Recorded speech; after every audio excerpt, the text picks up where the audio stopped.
Hello everyone. सो semester 2 का सबसे interesting subject है, सबसे इम्पोर्टेंट और थोड़ा सा डिफिकल्ट बोलूँगा या फिर थोड़ा टाइम कंज्यूमिंग बोलूँगा। आपका favourite subject engineering graphics. Engineering graphics में कौन से चैप्टर्स है, कौन सा टॉपिक कितने वेटेज का है, कितने क्वेश्चंस आएंगे, सब इस वीडियो में हम लोग डिस्कस करेंगे ताकि आप लोग अच्छे से प्लानिंग कर सकें। क्योंकि इस सब्जेक्ट में सबसे इम्पोर्टेंट है प्रैक्टिस एंड प्लानिंग। आपने प्रैक्टिस किया है, प्लानिंग ज़बरदस्त है, तो आप लोग पूरा पेपर 100% कंप्लीट कर सकते हो, अटेम्प्ट कर सकते हो। मैक्सिमम स्टूडेंट्स का होता क्या है, प्रैक्टिस होता है लेकिन प्लानिंग नहीं होता है। सो प्लानिंग अगर नहीं है तो जो 3 घंटे का पेपर है वो 3 घंटे का टाइम आपको सफिशिएंट नहीं लगता है। आप लोग बोलते हो कि नहीं सर और आधा घंटा होना चाहिए और 1 घंटा होना चाहिए था तो मेरा पेपर कंप्लीट हो सकता था। सो ये अगर प्रॉपर प्लानिंग नहीं है तो ऐसा होगा, सिर्फ प्रैक्टिस करोगे तो, समझा। सो प्रैक्टिस के साथ साथ प्लानिंग की भी ज़रूरत है और उसके लिए आपको पहले से ही पता होना चाहिए कि कौन से टॉपिक का कितना वेटेज है, कौन से टॉपिक के ऊपर मुझे कितना मेहनत करना है, कौन सा टॉपिक कम मेहनत करेंगे तो भी हो जाएगा। सो ये सब आज हम लोग डिस्कस करेंगे। सो इंजीनियरिंग ग्राफिक्स में सबसे पहले देखते हैं फर्स्ट चैप्टर कौन सा है। फर्स्ट चैप्टर है इंजीनियरिंग कर्व्स। इंजीनियरिंग कर्व्स में साइक्लॉइड, इन्वॉल्यूट, हेलिक्स, ऐसे 3 टाइप के कर्व्स आपको देखना है। साइक्लॉइड में एपिसाइक्लॉइड, हाइपोसाइक्लॉइड, ये सब आपको सिलेबस में नहीं है, ओनली साइक्लॉइड है, ओनली साइक्लॉइड है। देन इन्वॉल्यूट में इन्वॉल्यूट ऑफ स्क्वायर हो सकता है, ट्राइंगल हो सकता है, पेंटागन, हेक्सागन, सर्कल, किसी भी शेप का इन्वॉल्यूट आपको पूछ सकते हैं। एंड रही बात हेलिक्स की, हेलिक्स में helix of cone and helix of cylinder, ऐसे 2 टाइप्स है जिसमें से आपको सिलेबस में ओनली हेलिक्स ऑफ सिलेंडर है। आपको सिलेबस में ओनली हेलिक्स ऑफ सिलेंडर है, हेलिक्स ऑफ कोन सिलेबस में नहीं है। सो ये 3 में से किसी भी एक के ऊपर क्वेश्चन आएगा फॉर 6 मार्क्स। ओके, 6 मार्क का इसका वेटेज है। नेक्स्ट, फिर उसके बाद अब आप लोग बोलेंगे कि 6 मार्क का जो क्वेश्चन है वो कितने टाइम में मुझे कंप्लीट करना है। सो 6 मार्क का जो क्वेश्चन है ये 15 मिनट में आपको कंप्लीट करना है, 15 मिनट्स। ओके, फिर उसके बाद नेक्स्ट है projection of lines and projection of planes. अब देखो फर्स्ट चैप्टर जो है उसका आगे का जो इंजीनियरिंग ग्राफिक्स है उसके साथ कुछ कनेक्शन नहीं है। आपका एक्चुअल इंजीनियरिंग ग्राफिक जो है वो यहां से स्टार्ट होता है, सेकेंड चैप्टर से स्टार्ट होता है। तो आप लोग बोलेंगे कि फर्स्ट चैप्टर फिर हमारे सिलेबस में क्या कर रहा है, वो क्यों है हमारे सिलेबस में? वो आपका ड्राइंग सुधारने के लिए है। बहुत सारे बच्चों का शुरुआत कहां से होता है, पेंसिल कैसे पकड़ने का। डार्क लाइन ड्रॉ करना है, सॉफ्ट लाइन ड्रॉ करना है, तो पेंसिल कैसे पकड़ना चाहिए, 60 डिग्री इंक्लाइन पकड़ना है, 30 डिग्री इंक्लाइन पकड़ना है, तो वहां से उनको शुरुआत करना पड़ता है। पेंसिल का शेड कौन सा यूज करना है, एच यूज करना है, बी यूज करना है, एच बी यूज करना है, 2H यूज करना है, कुछ पता नहीं रहता है।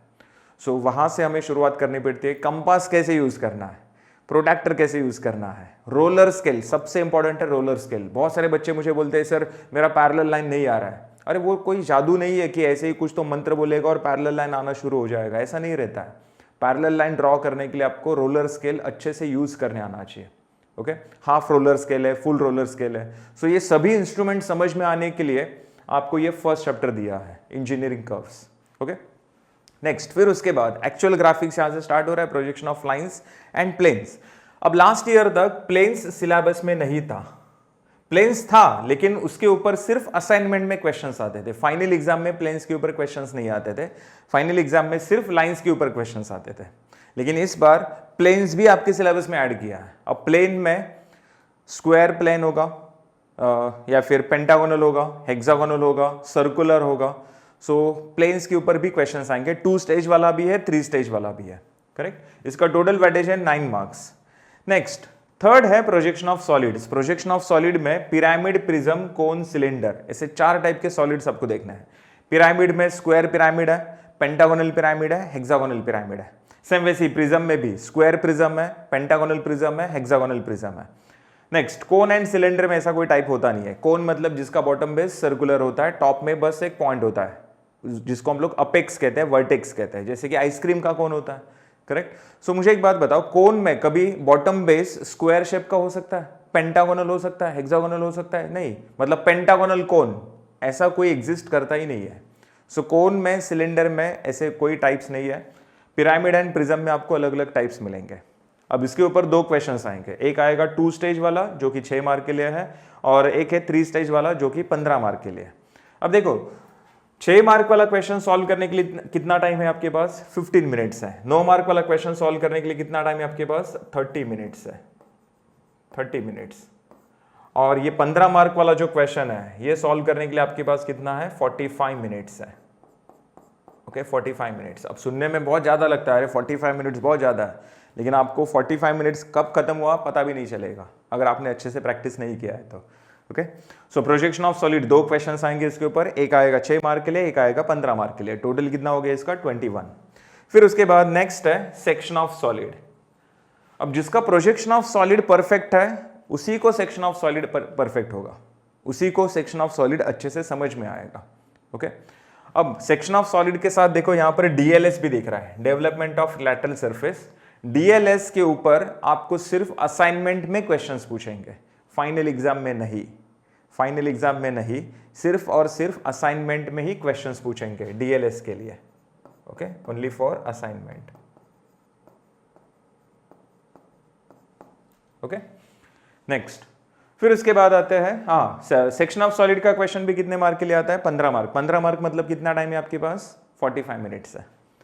अब सबसे इंपॉर्टेंट मतलब हार्ट ऑफ द सब्जेक्ट, सबसे मेन पार्ट है ये ऑर्थोग्राफिक प्रोजेक्शन।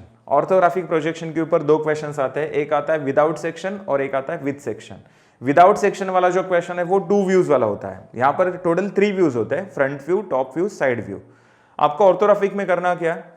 3D को 2D में कन्वर्ट करना है। मतलब आपका जो क्वेश्चन होगा वो 3 डायमेंशनल होगा, जिसमें लेंथ, हाइट, विड्थ ऐसे 3 डायमेंशंस मिलेंगे, जिससे आपको जो डायग्राम्स ड्रॉ करने, जो व्यूज ड्रॉ करने वो कैसे रहेंगे? 2 डायमेंशनल होंगे, front view, top view, side view. बराबर। नेक्स्ट अब मुझे 3 में से सिर्फ 2 व्यूज ड्रॉ करने के लिए बोला है तो 9 मार्क के लिए क्वेश्चन आएगा, और तीनों व्यूज ड्रॉ करने के लिए बोला है तो 15 मार्क के लिए आएगा। और ये जो 3 व्यूज वाला क्वेश्चन है ना, उसमें 3 में से कोई एक व्यू सेक्शनल होता है। अब वो कौन सा व्यू सेक्शनल होगा वो क्वेश्चन में मेंशन किया रहता है, सेक्शनल फ्रंट व्यू है, सेक्शनल टॉप व्यू है या फिर सेक्शनल साइड व्यू है, वो क्वेश्चन में मेंशन करते हैं। एंड लास्ट है आइसोमेट्रिक प्रोजेक्शन। आइसोमेट्रिक प्रोजेक्शन जो है वो ऑर्थोग्राफिक का रिवर्स है। ऑर्थोग्राफिक में आपने क्या किया? 3D को 2D में कन्वर्ट किया। सो आइसोमेट्रिक में आपको 2D को 3D में कन्वर्ट करना है। मतलब आपका जो क्वेश्चन है वो 2 डायमेंशनल होगा, और उससे जो आप लोग डायग्राम ड्रॉ करोगे, जो आपका आंसर होगा वो 3 डायमेंशनल होगा।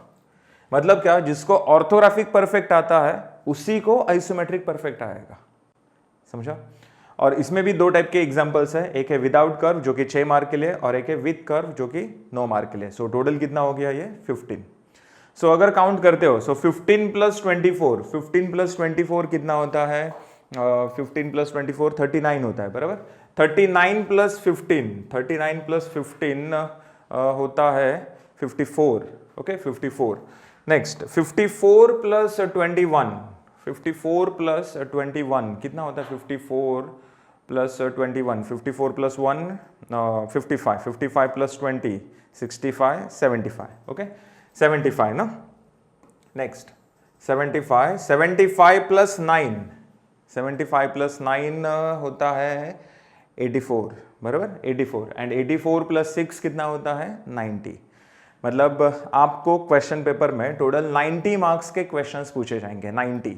और उसमें से अटेम्प्ट कितने के करने हैं आपको? 60 मार्क्स के क्वेश्चंस अटेम्प्ट करना है। और पासिंग कितने को है? 24 को पासिंग है, 24 को। और एग्जाम के लिए आपके पास टाइम कितना रहेगा? 60 मार्क्स का एग्जाम है। जैसे कि मैथ्स 2 का पेपर भी देखो 60 मार्क्स का ही है, लेकिन टाइम कितना है उसके लिए? ओनली 2 आवर्स है। जैसे कि सेमेस्टर 1 में मैकेनिक्स हुआ, वो भी 60 मार्क्स का हुआ, टाइम कितना था? 2 आवर्स। लेकिन यहाँ पर ग्राफिक्स में 60 मार्क्स का पेपर है, लेकिन टाइम जो है वो है 3 आवर्स। ओके 3 आवर्स टाइम है, 1 घंटा ज़्यादा है। लेकिन ये 3 आवर्स भी आपको कम लगेगा अगर आपने ढंग से प्रैक्टिस नहीं किया है तो। समझा? और सबसे इंपॉर्टेंट है सीक्वेंस। फाइनल पेपर में आपको किस सीक्वेंस में क्वेश्चंस अटेम्प्ट करने हैं। कुछ लोग होता क्या है, स्टार्ट करते हैं ऑर्थोग्राफिक से और एंड भी करते हैं ऑर्थोग्राफिक से, मतलब 3 घंटा एक ही क्वेश्चन चालू रहता है, ऑर्थोग्राफिक ऑर्थोग्राफिक ऑर्थोग्राफिक। सो ऑर्थोग्राफिक भी करना है, लेकिन कब करना है वो भी आपको मैं बताऊंगा, सीक्वेंस कैसा होना चाहिए। सो पहले आप लोग प्रैक्टिस करो, फिर उसके बाद हम लोग सीक्वेंस के बारे में बात करेंगे, वो तो मैं आपको आगे बताते जाऊंगा ही। सो ये अपना सिलेबस है इंजीनियरिंग ग्राफिक्स का, ये अपना सिलेबस है। और इसमें देखो जैसे बाकी सब्जेक्ट में आप लोग कुछ टॉपिक ऑप्शन में रखते हो, बराबर। कुछ टॉपिक ऑप्शन में रखते हो कि मैकेनिक्स की अगर बात करते हैं तो लास्ट में देखो बहुत सारे बच्चे मुझे बोल रहे थे कि सर फ्रिक्शन ऑप्शन में रखा तो चलेगा क्या, रेक्टिलिनियर मोशन ऑप्शन में रखा तो चलेगा क्या, इंपल्स मोमेंटम ऑप्शन में रखा तो चलेगा क्या। सो मैकेनिक्स में ऐसा चलता था, एक आध दूसरा कोई टॉपिक आपने ऑप्शन में रखा चलता था, लेकिन ग्राफिक्स में ऐसा नहीं है। ग्राफिक्स में आप लोग ऐसा बोल ही नहीं सकते सर मेरा प्रोजेक्शन ऑफ लाइंस परफेक्ट नहीं हुआ है, हाँ लेकिन प्रोजेक्शन ऑफ सॉलिड परफेक्ट हुआ है, ऐसा हो ही नहीं सकता। जिसका प्रोजेक्शन ऑफ लाइंस परफेक्ट है उसका projection of solid 100%, projection of line जिसका परफेक्ट है उसका प्लेन्स ऑटोमेटिकली परफेक्ट होता है। और लाइंस परफेक्ट करने से पहले पॉइंट्स परफेक्ट करना पड़ता है, जो कि आपको सिलेबस में नहीं है, जिसके ऊपर फाइनल एग्जाम में क्वेश्चंस नहीं आएंगे, लेकिन लाइंस पढ़ने से पहले आपको पॉइंट्स पढ़ना ही पड़ता है। So projection of points, projection of lines, projection of planes, planes के बाद आता है सॉलिड, सॉलिड के बाद आता है सेक्शन ऑफ सॉलिड, फिर आता है ऑर्थोग्राफिक और फिर आता है आइसोमेट्रिक। समझा? ये अगर आ गया तो पूरा सब्जेक्ट आपको अच्छे से आएगा, अगर नहीं आया तो कुछ भी नहीं आएगा। तो ये सभी टॉपिक जो है वो एक के ऊपर एक डिपेंड है, एक के ऊपर एक डिपेंड है।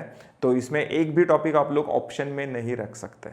समझा? सभी टॉपिक का आपको अच्छे से पढ़ाई करना है। हाँ, पूरा अच्छे से पढ़ने के बाद आप लोग एग्जाम के टाइम डिसाइड कर सकते हो कि अरे हाँ ये क्वेश्चन थोड़ा लेंदी लग रहा है, इसको मैं साइड में रखता हूँ, हाँ उससे अच्छा ये वाला क्वेश्चन मैं अटेम्प्ट करता हूँ।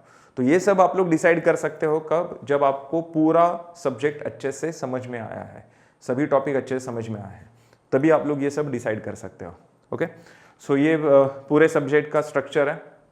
और मैक्सिमम स्टूडेंट्स का कंप्लेंट है कि सर मेरा ब्रांच तो कंप्यूटर है, आईटी है, एआईडीएस, एआईएमएल है, सो ये सब्जेक्ट तो मैकेनिकल या फिर सिविल ब्रांच को होना चाहिए था, हमारे ब्रांच को ये सब्जेक्ट क्यों है।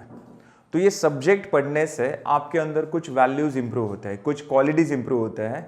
जैसे कि सबसे पहला है परफेक्शन, आप लोग हर चीज को परफेक्ट करने की कोशिश करते हो ये सब्जेक्ट पढ़ने के बाद।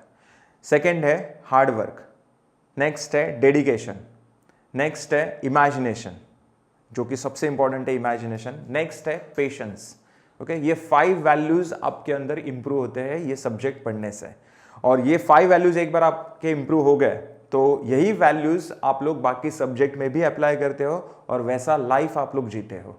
ओके, और ये 5 वैल्यूज अगर नहीं है आपके अंदर, नो प्रॉब्लम, टेंशन मत लो, एक वैल्यू तो आपके अंदर होना ही चाहिए और वो है डिसिप्लिन।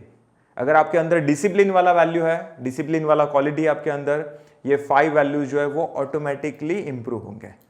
बस आपको ये 5 वैल्यूज के ऊपर काम करना है और उसके लिए पहले आपको डिसिप्लिन के ऊपर काम करना है।